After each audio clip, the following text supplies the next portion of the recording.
Today, we're going to talk about productivity. I will share how I use systems to triple my team's productivity. The secret to maximizing your team's productivity without burning them out or micromanaging. It's not magic, it's systems. Systems that are easy to implement and repeat. So, in this video, I will share the exact systems I have used to build high-performing teams in corporate America. The very same systems that helped me deliver over $100 million in cash gains for some of the top companies in the US. By the end of this video, I promise you will have a blueprint to transform your team's productivity and finally feel like the leader you are meant to be. By the way, I am Ruth and I teach corporate leaders how to build systems that not only drive results but also create teams that thrive. Alright, the first system I will share is to systematize culture. The invisible productivity booster. Culture isn't just a buzzword, it's the foundation of everything your team does. A strong culture creates clarity, reduces friction, and keeps everyone aligned. Culture will create the ideal environment for your goals to flourish. And the good news is that it can be systematized. How can we systematize culture? I personally systematize culture by making it a consistent part of every interaction. For example, part of my agenda of almost every meeting with my team, from one-on-ones to staff meetings, includes the culture topic. As I always have it as a point to include, I never forget about it and bring it in with context, of course. I bring the topic in a way that makes sense for the main conversation. And I do this in every one-on-one team meeting and of course onboarding sessions. For example, I like to have a predefined agenda for one-on-ones. It's not a mandatory fixed agenda, but it helps as a guide for me and my people on the topics we could check on. Our agenda has appreciation and feedback, pass downs, update each other on the relevant events, discuss the progress of our goals, etc. Thus, the appreciation portion of the agenda is to recognize my employees not only about their progress, but for the behaviors I have seen that they are role modeling. Something like, John, I noticed how this week you organize all the right people and you lead them to land to a good solution that fits everyone. You show determination, great networking, influencing, and great communication. Fantastic job. I love your professionalism and passion. That was awesome. Also, I try to repeat every time that I can the mission and vision of a particular effort we are managing. For example, in a staff meetings, when we need to discuss a new situation coming or a new problem we have to solve, I take the time to frame the culture, the values that represent us, that will enable high productivity and amazing performance. I will give you an example. Team, as shared in the agenda, today we need to discuss the options we have to fix the ABC process. We have been having this recurring issue, which is slowing down our results. Part of our values are gut results and analytical thinking, and that's exactly what we must do. We must ideate a great solution and consider different scenarios to correct the process. Help me dissect the problem by going back and understand the root cause. I bring the values in as part of our solution and behaviors, fueling the values in everything we do to help them connect with the mindset I need them to have and adopt to solve things and improve productivity. Culture is mindset, and mindset is everything. If we need people to show ownership and accountability, we must explain to them constantly, not just once a year, a quarter, or even when we hire them. We must truly explain the importance constantly. Be the reminder to them of what are the behaviors and attitude we must adopt when solving problems. I also love to host educational sessions with all my team, typically during our staff meetings, where we dig deeper into our culture, what it looks like in action, and why it matters. To systematize culture, just include it as a point in your agendas. That way, when you are preparing for the meeting, you will recall to create the connection between the context and the behaviors you need your team to exhibit to perform at the level you need. And by the way, remember to subscribe to keep learning about amazing leadership strategies. Alright, the second strategy is to have weekly reviews to keep progress on track. And this can be done in a meeting or in an online tracker. The more senior your employees, the less real-time meetings you will need to review the progress and help them move forward. They will know on their own what are the next steps. You just need to give them the goals and keep an eye on the progress and remind them of what's important in the business so they don't derail their focus. That's why hiring and paying for great talent is totally worth it. Productivity skyrockets because instead of you telling your people the step by step of how to solve a new problem, they have the capabilities to find solutions and execute them. And then they just report out. Unfortunately, a lot of productivity and results are lost because teams don't have a system for tracking progress consistently. Weekly reviews can change that. A few years ago, I had built this A-class team. It was not something that happened out of nowhere. It required a lot of training and dedication from my part because I didn't have like all the budget to just go and hire the best of the best. But once they were delivering beautifully amazing results, I chilled and relied they will meet their goals on their own and just report out the progress.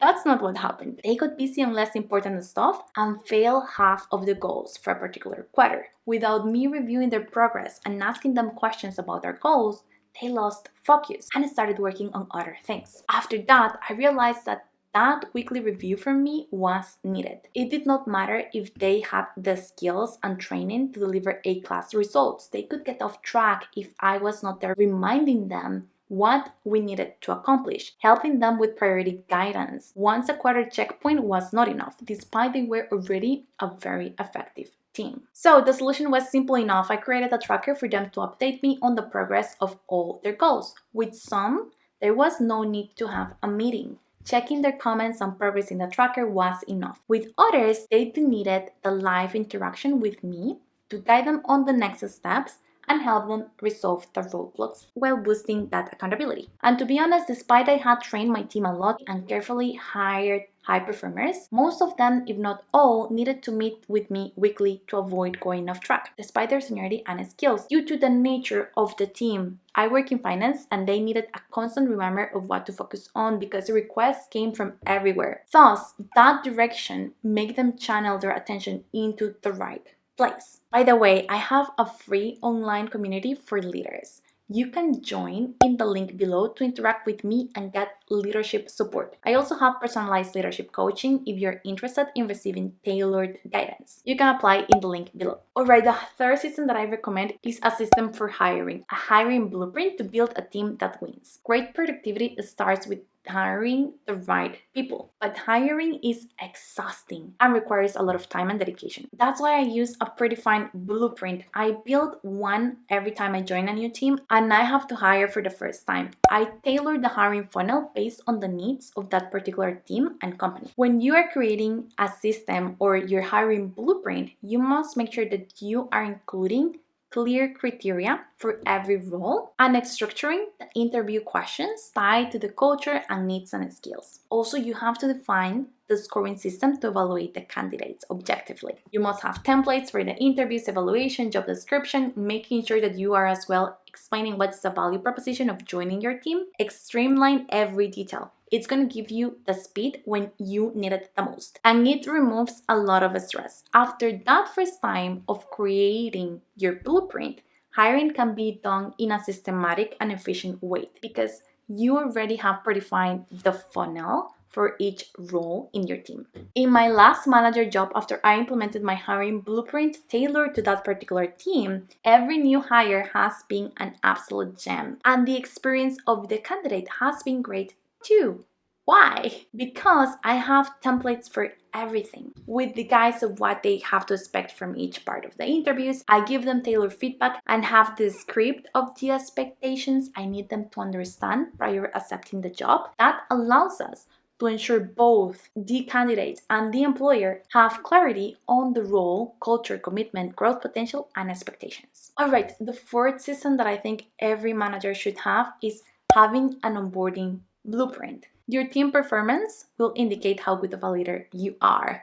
So setting new hires up for success requires a blueprint of their onboarding. A great hire can only thrive with the right onboarding. That's why I use a 3-phase onboarding system that I learned from one of my managers. The phase 1 is to show and explain. Basically, this phase consists on walking them through the tools, processes, and expectations. And the expectations piece starts in the first job interview. And that expectations are reiterated in the last interview to ensure the candidate can decide with transparency if this is the job for them. This phase 1 also includes the reading they must do on their own, like SOPs and different things that you have in your company. It includes the culture explanation and behavior and attitude expectations like ownership and accountability with clear examples for them to know what is acceptable and what is not at the grade level. The phase 2 consists in doing it with help. They start taking on tasks with guided support.